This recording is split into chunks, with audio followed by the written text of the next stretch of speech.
We know the name Genghis Khan, the symbol of conquest, destruction, and brute force. He was the man who forged the largest contiguous land empire in human history, a conqueror who left cities in ashes and rivers red. But that narrative, while true in part, hides another lesser-known story, a story of environmental opportunity, visionary lawmaking, and an empire that thrived not just on violence but on organization, tolerance, and innovation. What if Genghis Khan wasn't just a barbarian warlord, but also a master strategist shaped by climate and driven by governance? In the late 12th century, Mongolia was experiencing ecological hardship. Years of drought had dried the steppe, weakened herds, and deepened tribal conflict. But around the turn of the 13th century, scientists studying tree rings in the Khangai Mountains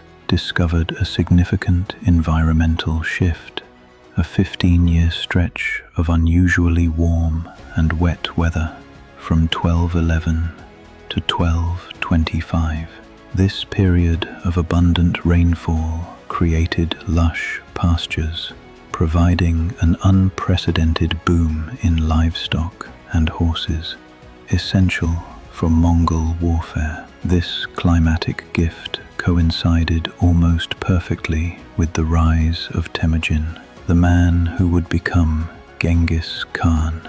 With fresh grasslands and a surge in available animals, the Mongols could feed more people, ride more horses, and expand faster than ever before. Horses were the engine of Mongol power. Each warrior had several, and their mobility was unmatched in the world. The environment did not just enable survival. Military power gave Genghis Khan the means to conquer, but it was his legal mind that allowed him to build a functioning empire. At the heart of his governance was a codified legal system known as the Yassa. Though its full contents have been lost to time, historical accounts make clear that it was a strict, consistent, and wide-reaching code designed to create order out of chaos. Under the Yassa, theft, lying, and betrayal were punished severely. Yet the system emphasized fairness. Laws applied equally across all classes and ethnicities. Promotions in the army and government were based on merit,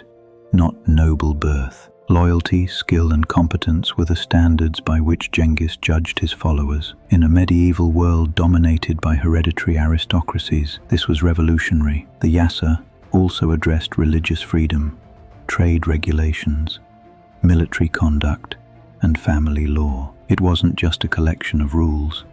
It was a framework for civilization. In an empire that spanned thousands of miles and included dozens of cultures, Genghis Khan needed more than swords.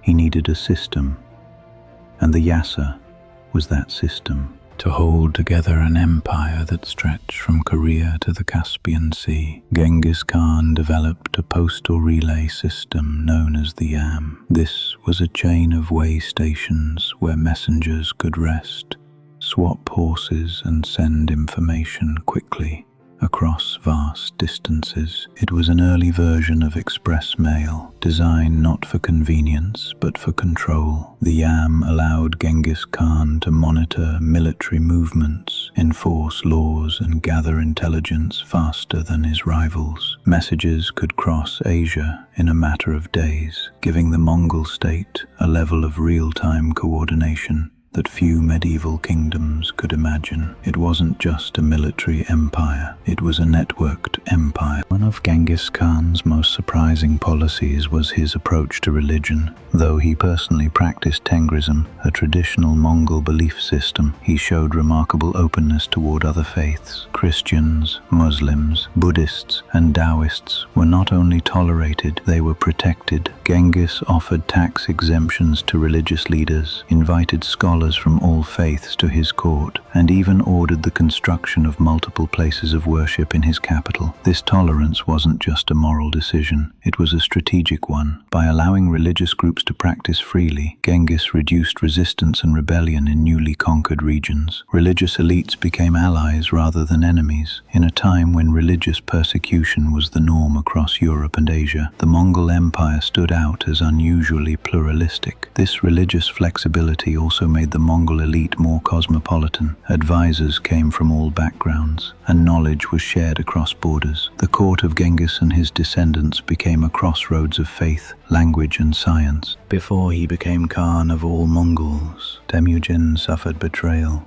exile, and hardship. During one of his lowest points, he gathered a group of loyal companions at a place called Baljuna. This band included men from many tribes, cultures, and even religions. They swore an oath not to a tribe or a bloodline, but to Temüjin himself and to one another. The Baljuna covenant was radical in a tribal world. It showed that Genghis Khan's vision went beyond traditional loyalties. He was building something new, an empire, not of ethnicity, but of allegiance and principle. Many of the men who joined him there would go on to become generals, governors, and national heroes. Their loyalty would form the foundation of Mongol unity. As conquests stabilized, the Mongol Empire turned from expansion to